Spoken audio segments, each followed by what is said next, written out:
feel like doing the variety takeover. Hey there. Oh, All right. welcome back. Yep.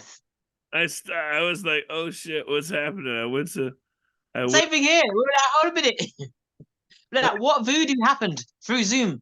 I was like, what the fuck happened? I'm not supposed to say that when I see all fucked up people, and then I went, oh no, yeah, we can't. You can't say that, dude. And I was like, damn, am I getting fucking censored on my own fucking podcast? But no, when I met Sensei, we were at a bar. And he wasn't even really being that friendly. He was kind of being, a grumpy little fucker. And we're singing karaoke. And I looked over and I was like, hey man, I was wondering if I could have you on my podcast. And he looked at me and said, I don't want to be on no fucking podcast. I said, are you well, I mean, it's kind of for people like you. And he looked at me. What the fuck are you talking about? And I was like, it's called dating with this.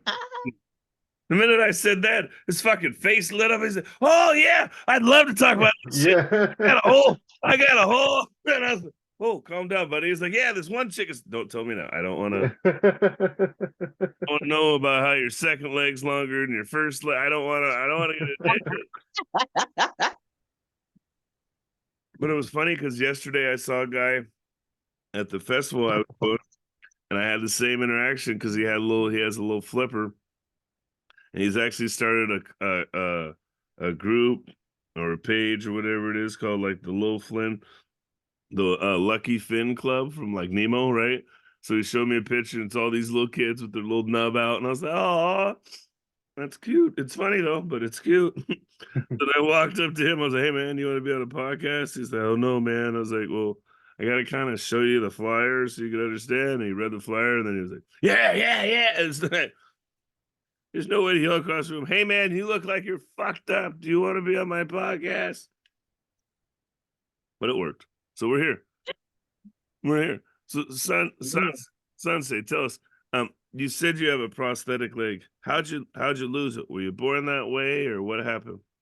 During COVID in 2021, I was involved in an accident and they tried to save my leg, and I was given two options. Either I can try to have everything heal back up and my nerves are probably shot and all messed up, and I'll pretty much probably be a dead leg and I have to get amputated anyway, or just go with the amputation now, save myself some time, and get into a prosthetic and move on. So I chose the latter option, and here we are. Holy shit. Oh, so I didn't see that this. Whew. So what happened with the car accident, mask? Pretty much, we were on the way back from Muckleshoot Casino, and then someone just ran a red light when we had the right of way, and I'm on the passenger side, and that's where it clipped. But Oh. I'm pretty much lucky to be alive. So yeah. Now I know I got a couple other people who are disabled from a car accident. Are you still upset at that person, or how'd that work out? I'm not sad at all. I just wanted them to get like help because they were like, under the influence while driving, and pretty much, and just want them to get help and get better. Hopefully, they're doing that today. But honestly, I have no ill will or anything like that at all. Like I just look at it as a new challenge that I have in my life, and I just move on with it. I hate to say this and sound cliche, but you're inspiring, buddy. Like I don't know you. If I lose a parking spot, I'm pissed off. Let alone let me lose a leg, I might lose my shit. You know what I mean? Like, no, we're not. Mm-mm, mm-mm. Well, I mean, like it took a while to get there. I mean, like obviously when I'm recovering from everything, like I had a lot of time to like kind of sit down and kind of look in the mirror and just decide how I want to be, and just kind of reflected, and this is what kind of manifested out. I'm proud of you, buddy. I don't know you, like Thank you. that, but I've just said that like that's that's like I've been through some shit. I've been through some, divorced and lost my kids and all that, right? And I remember I told when I graduated one of my support groups that you have to be in, because I don't know, did they put you in like a lost limbs group or anything when you because I know a lot of people they do, but you have to talk about what happened. And one of the things when I was at the end of my program was like, you know what, I forgive my ex-wife. She did whatever she did to protect her family or whatever she thought was right. I hope she finds somebody who loves her so that way my kids can get loved. And everybody was like, oh, and I was like, oh, no, I really don't give a fuck about her. I'm just trying to be a good person. Do you feel more like that, or what for you? Is this more part of like the healing process, the closure process, like something you feel you had to do just to move on? I think it's something I do just to kind of move on. Just like, I mean, like the way I look at it, like I'm still able to play basketball, still able to go hiking, still able to go hang with my friends and do karaoke. And so I'm like, did anything really change? And I'm like, not really. I'm just a little bit different. So life is supposed to be a trial anyway. I mean, for me, I believe in God. So I'm like, if the end goal is everlasting life, it's like, then that means that life is like a trial. Are you worthy? And, some people will have it harder than others, maybe because they have more to work on. And, even with me, I look at this prosthetics a challenge like, okay, like, let's see how graceful you are with this and how we can go from here. And that's how I take it. God damn. You're like a walking Lifetime movie. It's like and obviously there's things I need to work on the inside. So God has given me this tribulation and trial, but I'll make it through because I believe. Oh, that, Did you and it's write like, Hallmark? what else are you gonna do? Just sit around and cry about it? I mean, that ain't gonna do anything for anyone. Come on, hey, look here. You can be like Lieutenant Dan and get some horse and some drugs and blame Forrest, right? sorry. You asked what else you could do. I'm saying we've all seen Forrest Gump, and Lieutenant Dan was not in a good place. Exactly, man. That's why I didn't want to be like that. And I just want to let you guys know, his karaoke still sucks, even though he lost a leg. So that didn't help anything. I'm just gonna. Yeah, sadly, it didn't do much for that department. But hey, man, we just keep it going. I'm mad. I can hear Variety D going. He gets all the shit. Everybody's getting it today. We're catching hands. So were you dating somebody when this happened during COVID? Like, did you have a girlfriend at the time? Uh, no, I did not have a girlfriend at the time, and Did you have I any? was pretty much just single. I mean, pretty much that's why I was out with my homies, like at the casino, getting drunk and trying to see what's up for the night. Then, as usual, time struck out, so we were all heading home, and then boom. I like how he's like, per usual, none of us were getting laid. we're all Hey, just keeping it real, man. and instead of losing a nut, I lost a leg. It was not a fair trade. Like I woke up. Nope, it was not. That was a bad night. So we had Logan on here, and Logan Farr lost both his legs in a similar fashion, right? And it was what I mean by similar fashion is that he was out having a good time. Now when he was out having a good time, he got hit by a train and lost his legs. Now the problem is he served in the army. And so every time he tells everybody he's an army vet, right? They assumed he lost his legs in the war. And he did not lose his legs in the war. So he then has to tell everybody, don't buy me around. These aren't war legs. These are stupidity legs, right? Because he was trying to jump across the train track. So it's one of those where you're like, yeah, I was trying to get laid and fuck, man. Stayed home and played video games, I'd be walking right now, you dicks. I told you we should have played Dungeons and Dragons. Like, so, now, and can you breathe, Variety D? Can you breathe? So, Yeah, but when he went, yeah, so stay at home and play video games, Dungeons and Dragons. Is that video game? I swear that's an actual board game. it was a nerd call out. Like, we should have stayed home and played video games or Dungeons and Dragons. And there's no Oh, board. I was gonna say sorry. My British ears were not awake. Hold on, I was like, okay. On top of it, there's actually no board. It's this made up fantasy bullshit. So if you really hang out with nerds, then they make rules so you can't win. Never mind. Sorry. I digress. I hate it when people cheat in Dungeons and Dragons. Is what I'm saying. You can't make yourself a level 75 wizard with one little potion that you found under a rock. There wasn't even a rock in the original scene. You just added.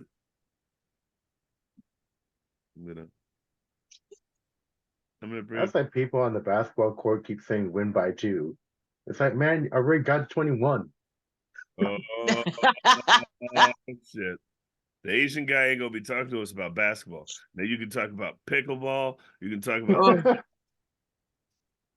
the best part is I thought he was a big old small guy and he told me his name was Sunsei, and I was like, "You're not Polynesian. What are you?" We both had this look. He's like, "You're not Polynesian either. I thought you were." I said, "Nope, nope, nope, nope, nope. We're both fake polys. We're both Oh fake." wow. It's like that Spider-Man meme, like, what? Yeah, both were like, "You're not Spider-Man? No, I'm not Spider-Man. You're not Spider-Man? I'm not Spider-Man either. But you got a Spider-Man costume." Mhm. I know, right? It's pretty good. So it's there. So you're now there's no way to phrase this that's fun, right? Um did you have any like side work, any chicks? You didn't have any like side like what I'm getting at is when you lost your legs, was there anybody that was like, "Can I come rub your nub?" You know what I mean? Like, "Can I see it?" Like, was there any woman that was just Nah, at the time, no, because like honestly, at that point in my life, I was just like a little bit more focused on my current goals and just trying to get my income a little bit better and dealing with family drama. So I kind of had to like put that aside and actually had to leave families behind. So I was not in a place to have any side or main at the time. oh boy. And how has it been like what's it like? Because like I see you and I see like you said, you don't shy away from it. So if I remember correctly, like you were wearing shorts, you just had that Yeah, fucker out, right? Like you weren't even trying to cover it. You're like, "Here's my prosthetic, take it or leave it." pretty much. How has that affected like the dating scene? Like, do women is it cause some intrigue? Is it intimidating? What have you noticed? I would say it's a mix of like everything. Of course, you have some a lot of girls that are like down to like try, and then of course you have other ones that are like, it's like too uncomfortable for them. But one thing I noticed that like it's attracted more good girls that are better for me, like than like some quicker, fast girls that would, try to play me and stuff. Hmm. Speak on that. What do you mean by good girls? Like, do you mean and Well, I it know seems like like it's more genuine, like when we kind of like hook up and stuff. and are they like, "Hey, what happened?" and they want to know? I mean, you're not getting that girl who's like, "Hey, I'm about to pop this pussy. You got $20?" You know what I mean? They're Yeah. like what's it like? Is it just that you feel like you're getting this more authentic person or what? Um, yeah, like better, I would say like quality of part girls, like they seem like actually concerned and actually want to know more about me and know like, what I'm going through, like, even if like all of a sudden they seem kind of like just kind of stand still like in pain a little bit, they know like, it's because of my phantom pain and they'd be there for that. What is phantom pain? Because like here's what we try to do here. The biggest goal of this show was two things. One, to let everybody know that not all of us look like Corky and act like Corky who are disabled. Because I think after Hmm. show Love on the Spectrum, everybody thinks Asperger's people, especially people like me, all autistic people have to seem like they're autistic. And not all autistic people seem autistic. So that was the first reason why we started this show. Right. And I don't know if you saw the first episode or the first season of Love on the Spectrum, right? But what it showed was a whole bunch of people basically that you knew were special. And there's times where like when I hang out, I'm special. There's like if you see me, I said this yesterday at Def Comedy Jam, and my buddy who's the DJ is one of my good friends, and I was like, if you've ever seen me have a bad day or like have an issue, you'll know because I spin and I spin. And I'll tell you the same story, and I'll be like, "Hey, this happened, this happened. Oh, hey, this happened, this happened. Hey, this happened, this happened. It wasn't my fault. No, no, it wasn't your fault. But yeah, this happened, this happened. It wasn't my." And then it's like my friend Jackie probably, "Okay, Dante, I need to go. You can tell me one more time, but then we're gonna let you off the phone." And I'm like, "Oh, I guess I've been doing the thing." And she's like, "Yeah, you've been doing the thing, but I love you, and so you can tell me one more time. But after this next time, we gotta go." I'm just like, okay, right. And it's like a lot of people don't know like how messed up you are until they know, right? And so like with you, a lot of people look at you and go, well, I'm definitely not as disabled as this guy, but like you're mentally fine. It seems like you have all like obviously you are, because by now, us that are special, we wouldn't be over that person. We would still be mad. We would every day we would still be mad. So how has it changed you as far as perspective for others with handicaps? Do you identify better though with those with others with handicaps now, or is it like Yeah, I think it's definitely made me more like consciously aware, like even like at the place where I work at this diner and bar.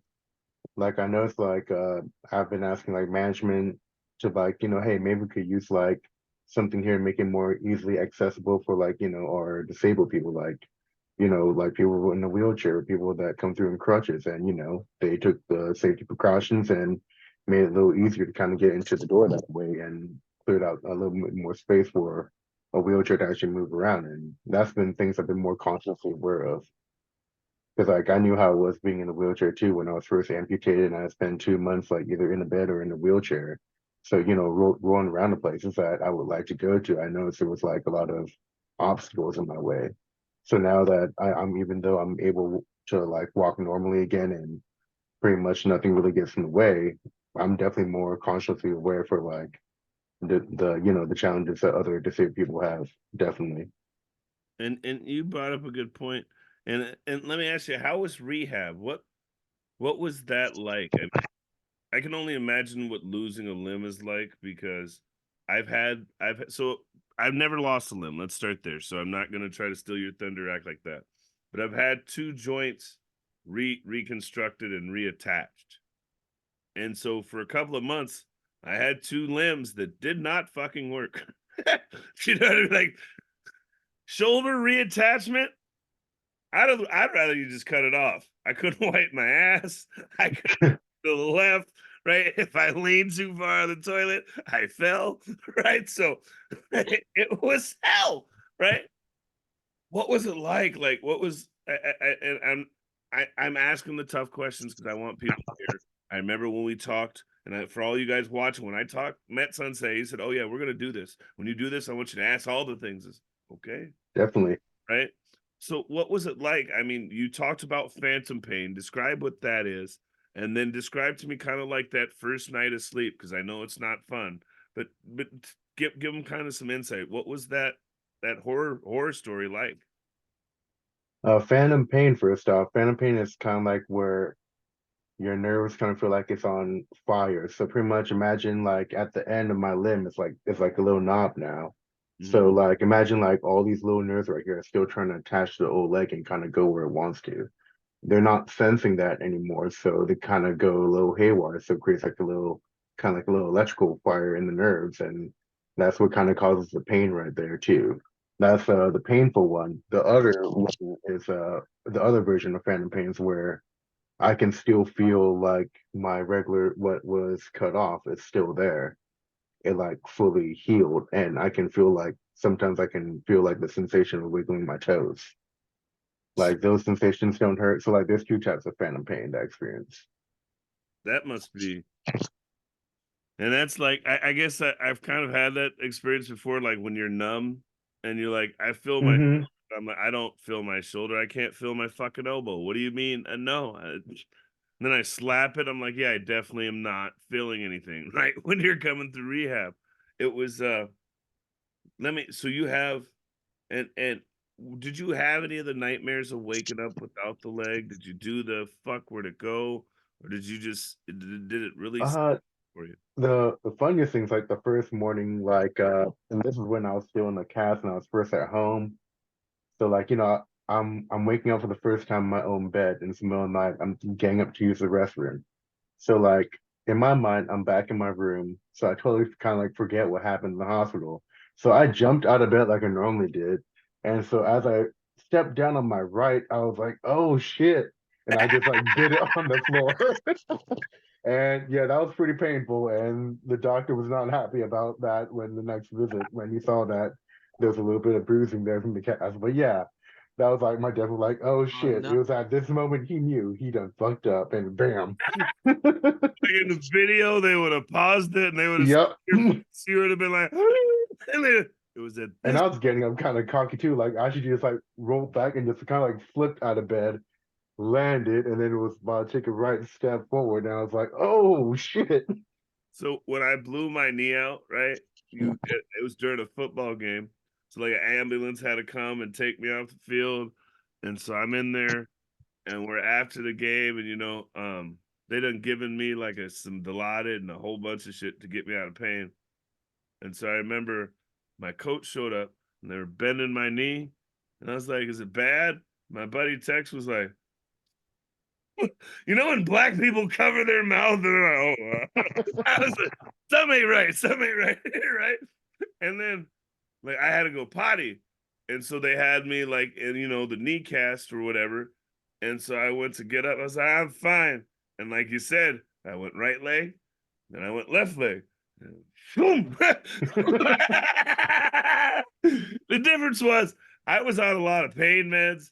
So I just started busting out laughing. I'm just laying there crying, laughing. And they're like, sir, my buddy Tex, Tex is about variety D size. He's 140 pounds, right? And they're like, we can't get him up. We need Sensei's about my size. He's a bigger guy too. So I know it wasn't that like people are trying to be nice about it, but they're like, you can't do that. You're gonna fucking hurt yourself. And you're like, I know, but will you help me get up in the chair? No, I had too much pride for that. I forced myself to get up through the pain, and Oh, then I went right for the fucking morphine pill, and I took two right to the face. oh, and when I asked the hard question again, did you get hooked on the pain meds? Because I know I did kind of. I didn't get hooked on them in the sense like a lot of other people did. I was just taking them because I was used to being in pain, right? So I was just taking them, and they're like, "We're giving you like a ton of Dilaudid and shit. Are you sure you need it?" I say, "I don't know. I just take them." Did you find yourself kind of having that same issue, or were you able to wean yourself, or?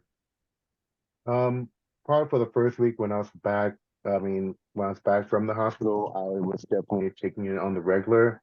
But then after that first week, I started weaning myself off because, and one thing that I think that helped me do that successfully was having marijuana by my side. So taking an edible Hey, versus like a pill was, a little bit better for me, and it helps out more. And some of the meds they gave me for like my phantom pain, for instance, they would kind of knocked me out for like 2, 3 hours at a time. And I'm like, I can just smoke indica if I wanted that.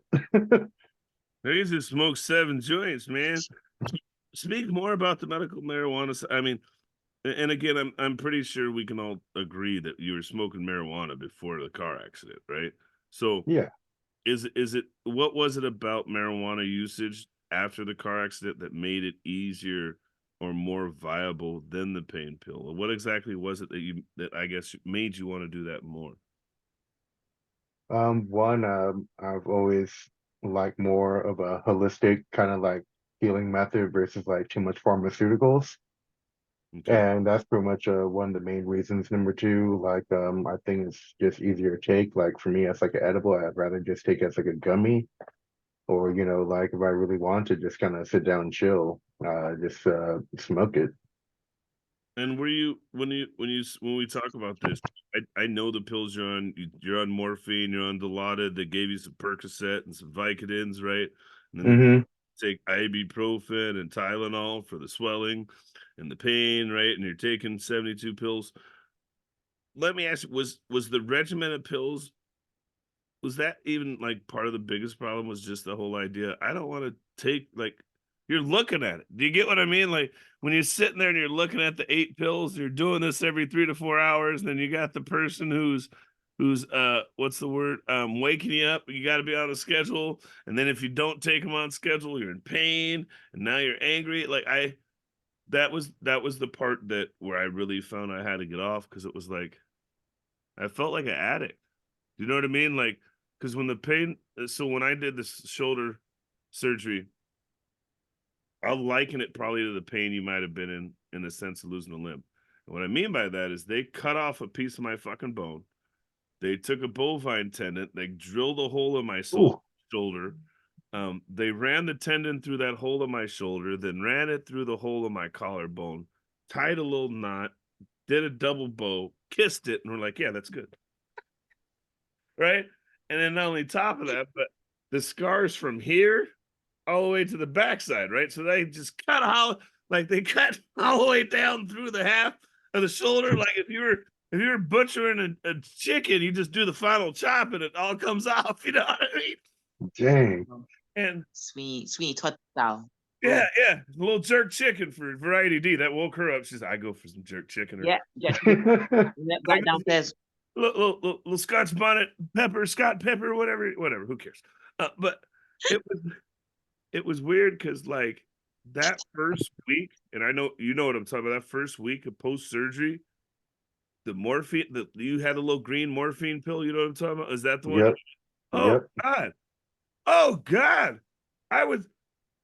You know what I'm talking about. You fade in and out, right? You take it and you're good. A half hour later, and you can watch everything around. You want to talk, but you can't. Oh, and then by the time you can start talking, guess what? The pain kicks in, and it's time for another pill. And one day I don't want to take my pills. My ex-wife was like, "Do you want to be in pain?" I was like, no. And she's like, you're gonna take your pills. And I was like, okay. Right? Like, did you have that issue too, where you were going through the blade? Yeah, I felt like I was losing time. Like it's like you're playing a video game and you hit like save game and it blacks out and all of a sudden it comes back and then you look at the time in the game, it's like 3 hours later. That's exactly how I felt. Right. And the one that I think scared me or scared my dad is I remember because you can't eat anything. I don't know about you, but when you're on all these pills, you don't really want to eat anything. So my dad brought me some Ensure protein shakes, the double chocolates. Yeah, I had to take some of those too. Yeah. Those are the shit, right? I'm over here downing them, and that's all I can keep down, but I only want one. And I don't want two. I only want one. But my dad came over, and I remember I took my pills, and I started talking, and I kicked in half sentence, so I like stopped talking like the Zoom did earlier, right? And then the minute it unkicked in, I finished my sentence, and my dad looked at me and was like, "Oh hell no, we got this." Did you have any dope stories like that where you felt like you just checked in, checked out, or were you lucky? I think I was lucky that I didn't have anything that bad, but it's just more like I would take the pill and then all of a sudden like I would just be like on my phone and next thing I know, like my phone's on my face. You're sitting here looking. Oh, 3 hours later, I just wake up, my screen's just still right there. And then Face ID just kicks in. I'm like, oh shit. Why does my phone keep closing and opening? It's closing and opening. It's stuck on my face. That's why. We're going to hell. We're done. But hey, true stories, man. Like we're keeping it real. That's the other part. People understand, like, part of keeping it real is understanding, like, none of this was fun. But we're laughing about it now, and that's a great thing. I promise you, just like me, you were not laughing about it then. It was not funny. Oh no, I was not either. If I'd have made any of these jokes about it, it'd be like, "You want to fight? We can fight. But you're in no position to fight. I don't care. I'll fight you on one leg. You really think so, sir? Yeah." Give him a little push. That was the thing. Is like you. How long did it take for you to? Now, let me ask you. You said you're playing basketball, right? Mm-hmm. Are you playing real basketball? Or are you playing in a league for you with some more of you guys? Pretty much I just go right down there to the log cabin, Steve Cox Memorial Park, and then I just kind of hoop with my friends. Right. Like we shoot around, we play 21. If other people are down to play, we'll do some 3-on-3 all the way up to 5-on-5. You're going full court with the prosthetic? Yeah, I am. I mean, I can only last a couple games before my limbs start to kind of get a little sore. Now, And these kids nowadays are getting fast, man. I don't know what's in the fucking water they're drinking, but goddamn. I love how he said these kids these days are getting fucking fast. I can't keep up with them. I mean, I think they may be a leg. Like Speedy Gonzalez will have trouble keeping up with these kids. Oh wow. Have you thought It's a about good day. have you thought about doing like this Special Olympics or Paralympics or have you I have given it some thought, but like I'm already like 36, so like if I am to do it, I will have to start training really hard like right now just to kind of like make the cut to maybe make like the next Olympic or something like that. my favorite answer? So I want you to start playing. Do you know why? Because a Variety D's friend and colleague, they got on here talking shit about how London won the gold medal in basketball. That's what? Yeah, And I know.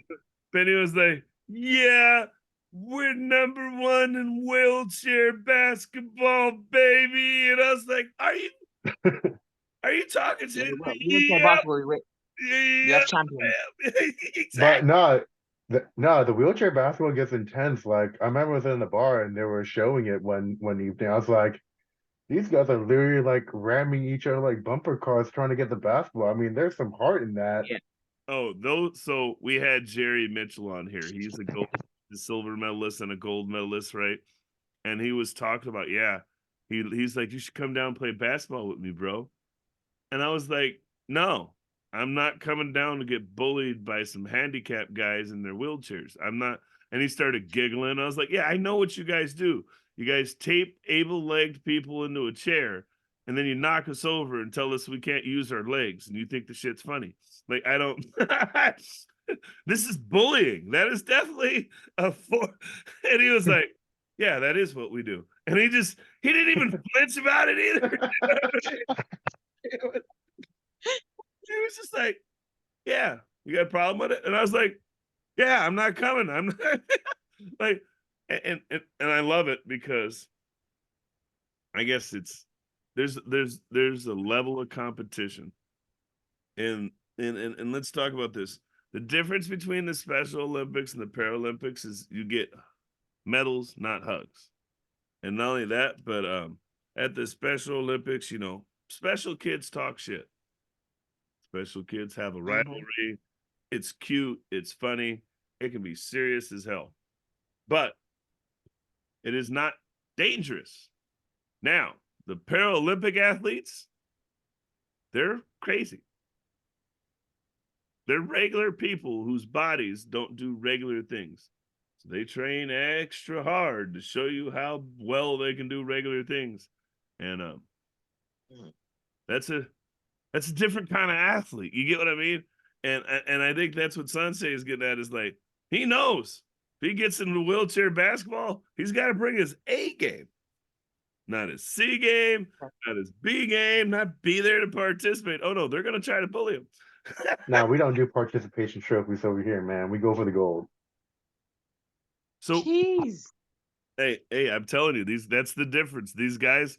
So Logan was on here too, and I'd love for you to meet Logan or watch the episode with Logan. But Logan lost both his legs, and he does MMA. And so they were trying to get him to do a charity match with a guy with cerebral palsy, and he was like, "I'll fuck him up." And I just started dying, and they're like, "You're not handicapped. Like you've lost a leg, you've lost a limb, right? And you're physically possibly handicapped, right? But mentally, you've grown up competing against regular people your whole life.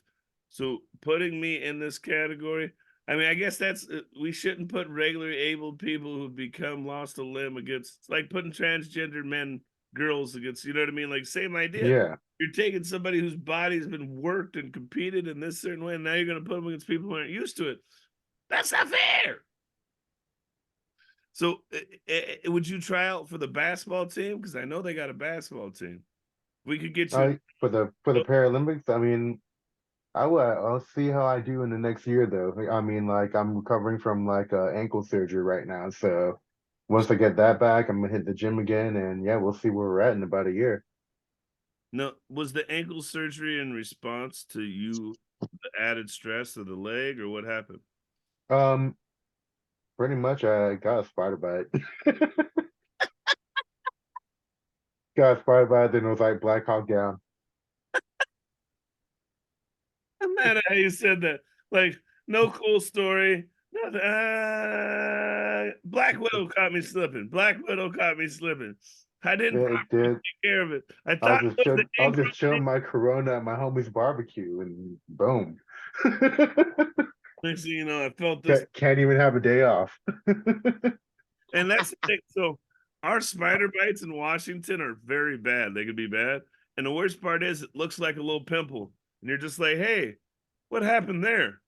Then about an hour later, your whole leg's red. You're like, oh shit, that's not a Yeah, and then yeah, me being diabetic, like that shit escalated quickly. Like pretty much like when Anchorman Ron Burgundy said like, well, that escalated quickly. Yeah, that's pretty much what happened to my ankle. yeah, Like spider bite. The next time I woke up next morning, they're blistered. I was like, ER, we gotta go. I got lucky. So I got bit once on my leg, right? And so I felt it and like hit my leg. And then I looked down and it was already like this big, right? And it had Hmm. a head on it. And I popped the head out and I saw the ooze. It oozed out. And my friend was like, that was smart. And I was like, why? He was like, that's a spider bite, dummy. Because I was only like 18 or 19 at the time, so I'd never had one before. And I was like, how do you know that? He's like, you have a 4-inch red circle on your leg. I was like, oh, good to know. I guess next time, if that ever, I'll do that again. Big owl. Well, let's talk. You said, you lost the leg. You've been dating. Are you single? Are you married? What's going on? I'm single. So it hasn't got that much better then, obviously. Or you being picky? What's going on? Just been picking. Also, just like prosthetics are expensive. Like my rig cost me about 20K, so that kind of depleted my kind of saving funds. So right now I'm trying to rebuild all that. And like I said a little earlier, just Did you cut have some to pay, family off. did, And yeah. did you have to pay for that, or did the drunk driver pay for that? Or I mean, that's too far. The guy's insurance covered pretty much my hospital stay, but then and it covered like a basic prosthetic, but it was really big and bulky, and I needed something a little more streamlined because, when I work, I'm pretty much on my feet, and instead of clunking around with something heavy, I need something a little bit lighter. So I emptied up my savings I made and got myself a nicer prosthetic, carbon fiber and titanium. You went from an Asian leg to a black leg. Did you get any faster? Usually, black leg. Oh yeah, it's definitely made me lighter. I notice I can jump like a little bit higher because it's a carbon fiber. So yeah, shout out technology, man. Increase my vertical leap by like that much. So Logan, the other guy with no legs, he's like, I'm 6'2" with legs. He's like, I was 5'8" before I got legs. I was like, oh, you tell all these short guys are gonna be out here getting hit by trains and getting prosthetics to go from 5'4" to like 6 foot. And he's like, yeah, and he makes a joke about, I got black legs. And everybody laughs and they get quiet. He goes, no, you guys are racist. It's not because they're fast or anything. It's because they're carbon fiber, you fucking asshole. did you now let's talk about that. What's the big difference between like the regular leg and what you got? Because I know I think I have an idea. You've got the prosthetic. I've seen it. It's more carbon fiber. It's lighter. Is there a big difference in like usability, comfort? Like, is that really? De Definitely usability and comfort. Like the first model, which I call the Mark One, um, that one like it made it hard going up hills. And the leg was a little bit more fixed instead of like a nice like curvature, which allows me a little bit more movement and helps me to spring forward a little bit easier without, too much stress. And when you say curvature, I'm over here rolling up a blunt on our podcast. I'm multitasking. So Hey, I'm down for that. I'm down. Just I wish you could pass it to me, right? When you say curvature, now I've got an idea, and I don't know how yours looks, but when you had the old one, what it was more like are we talking like a robo arm where it's got a joint that bends kind of? Is that what you mean? The first model that I had like where it goes down to like the fake ankle and foot, it Mhm. was more of like a straight L shape. Yeah, Where the new one I have now, it kind of goes down and it has kind of like a little curve and mhm. it kind of straightens out. That little bit allows me to kind of like spring a little bit forward and back a little easier. And also with it being carbon fiber and titanium is extremely lightweight. The entire rig is only 5 pounds. Yeah. I mean, And it allows me to move a lot better. It allows me to keep my stamina a lot better because after a while, no matter what, I mean, it is metal. It's going to start feeling like clunking around. Like if I'm walking around 8 hours a day, yeah, by hour eight, yeah, that thing is going to start feeling like a ball and chain on my side. and So it's nice to have something lighter so that way it doesn't feel as much of a drag as my limb gets tired. then you so do you, and I've kind of seen how these work before. Do you have one of the ones where you put on a thing and then it clicks in to the leg? Uh, no, I have like a slightly newer tech is suspension. So pretty much what I do, I put one of these on, and this is pretty much like a gel sock liner, Okay. and I put this over my limb, and then I would add socks, and these are called ply socks. And pretty much what the ply socks do is they add kind of like a filler gap because like as your limb kind of like changes, it kind of shape out throughout the day, like in thickness. So like if I'm standing up and walking around, eventually that leg is going to kind of shrink because blood's flowing up and down naturally. Versus where I'm sitting down, it'll just kind of like widen up. So these filler socks help keep the shape of my shell. So that way it creates like a nice little suction because mine is a suspension. And then I put the prosthetic on, roll the sleeve up, and then that way it creates like a nice like kind of like a vacuum. So that way it stays on my leg really nice and tight, and it just feels like a regular limb from that point. I just walk like I normally walk. And how long did it? No, and I didn't ask these questions to um Logan, so it's kind of interesting. How not kind of interesting. It is interesting because he doubled amputated, right? So he lost both Hmm. legs. So it's kind of different for him. It's different for everybody, obviously, but it's different because he can just sit down and he has to put them both on. Do you ever just like crutch around without your leg on? Or you know what I mean? Are you because like and I'm just imagining, as a person who's wore casts or wore, knee braces on my knee, sometimes you just don't want to put everything on, right?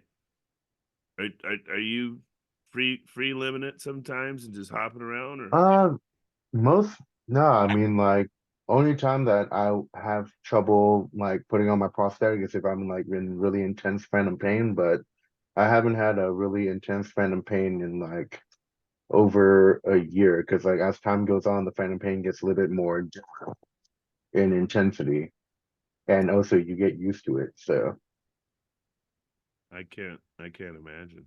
And how are you but yeah, I mean, the prosthetic, pretty much I'm able to work like 4 or 5 days a week, and I'm on my feet about like 6 to 8 hours, and no real problem. I still feel just as tired from like when I had my two organic legs versus like now. I mean, definitely it took a little bit to like get used to how my posture is when I'm like walking around and doing stuff because it can be hard on the back and the hip. So you just have to kind of like, keep a really good posture and all that. And which is why sometimes people mistake me for military and they try to buy me a drink or buy my burger. And I gotta tell them no because like, like people work hard and actually put their lives on line and die for that. So I find it wrong to even like impersonate that. And also it's illegal to like impersonate an officer. Mhm.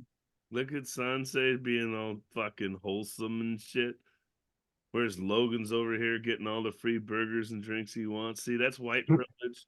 Disabled white privilege still happens, right? So are you cat? So let me ask you. So Logan said he cat legged ladies sometimes, right? Um, who's our other buddy? I can't think of his name off the top of my head, but we have another buddy who has no legs and he has like a little tibia, so he had little short legs. So he'd cat leg women and show up early and then hop down, and they just lose their shit because he's a full size adult with no tibia and fibia. So when he hops down, he's midget size, but he doesn't have legs, so it's just a whole, you know what I mean? Like, Mhm. are you telling the ladies beforehand? Like, you know what I mean? Oh Like, yeah, I'm really honest with it because one, I don't like my time being wasted, and I don't like wasting other people's time too. And honestly, like it's something that's gonna get talked about at some point. Might as well just get out of the way. I'm kind of a guy that just kind of wakes up, look at the to-do list, and I'm like, let's get it done. Like no need to wait, no need to wait around. have you become have you become the what is it? The fantasy guy? Has any girl ever been like, I've never been with a guy. I just want to try it. Like, can I touch your nub? How many weird So, sometimes when like probably like a bar thing where they're like getting stupid drunk, yeah, sometimes that happens. But once then or twice, you know, we yeah, that once or twice, but then I'm just like, yeah, no, you're too drunk to do this shit. I like how he's like, yeah, no. Once a month though, she's not too drunk, and I'm like, okay, let's get out of here. That escalated quickly. All righty. I'm gonna show you something else that escalates quickly, baby. Oh, wow.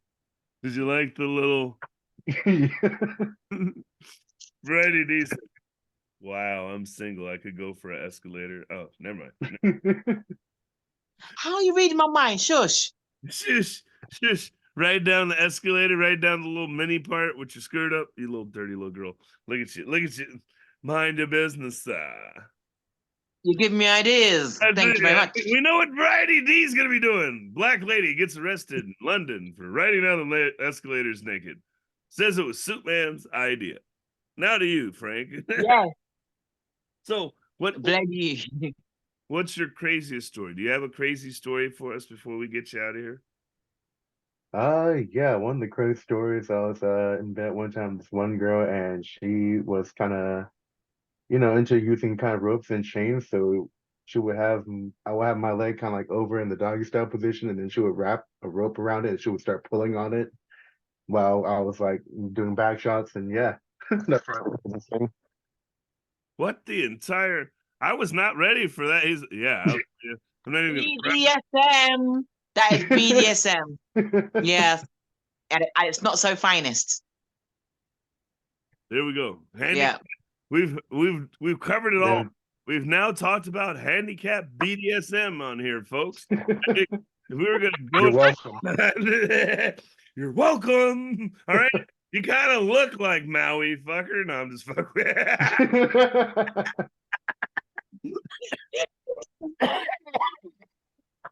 I'm gonna die. Oh God, I can just see it because you're kind of. Also, for those who don't know, Sunny, I think Sunsee's about what? I think we're about the same height, right? You're about 6', 6'1", right? Yeah, 6'1". Yeah. So he's not a little guy. He's 6'1", 300 like me. He might even be a little wider, not to say right or wrong, but we're around the same size, right? Yeah. So to think like this big dude, he's trying to do it, and then she's pulling his leg, and he's like losing his balance. Like, hey, I don't like that. Hey, cut that shit out, Karen. I'm leaving. Then he can't just cut it off either. He had to be like, I'm out of here. Hold on.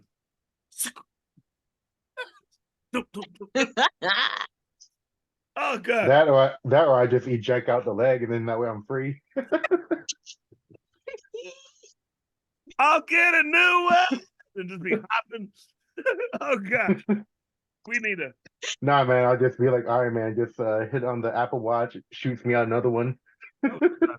Oh, wow. we need to Very do a glad. skit. We need to do a skit of just you and a bad one night stand and you just hopping out your leg and then sitting on the bus with no leg, ordering a new one, and then by the time you get home, they've Amazon Primed you a new leg. Amazon. Yep, 2-hour delivery window. Shout out Jeff Bezos. Exactly. Wow. Tell me that would not be same day delivery on Amazon Prime. Ding. Brought to you by BDSM. Yeah, right? Big disability sexual. Yes. Hey, It'd be dope if they drop off my prosthetic leg in a drone. That'd be super dope. oh God. Well, guess what? We did it. We made it a whole episode. Did you have a good time, Sensei? I had a great time. Thank you guys for having me. We'll have you on again, maybe. We'll talk about how hard it is to do doggy style with a prosthetic. Don't try Please it at do. home. Everyone out some pad and pen. Do you have them Wait. sign a waiver before you get started? Like, hey, look here, if this gets a little too out of hand, you can't sue me. Sign right here. You asked first. This was consensual, babe. Oh yeah, man. We got all the legal documents and forms ready to go. Everybody give it up for Sansei Yee Ballard. Thank you for coming on today, buddy. Woo! Hey, thank you Yeah. guys. You Give it guys up. have a great day. And we will give it up for our co-host Variety D. Looks like she's getting back shots from her shower nozzle right now. Oh, sorry. Could Anyways, you imagine? Aha! I've been your host with the most, the guy with only one good ear, Duante Suitman Barnett. Thank you for showing up, you guys. We love you. Have a great day. And remember, Woo! if you're not dating disabled people, you might be a little prejudiced. That girl with that one leg, she needs a little licking too. That guy with two legs, he'll take a blowy too. And honestly, everybody needs a little bit of loving. That's why we do talk about dating with disabilities. You guys have a great Sunday. Suitman out.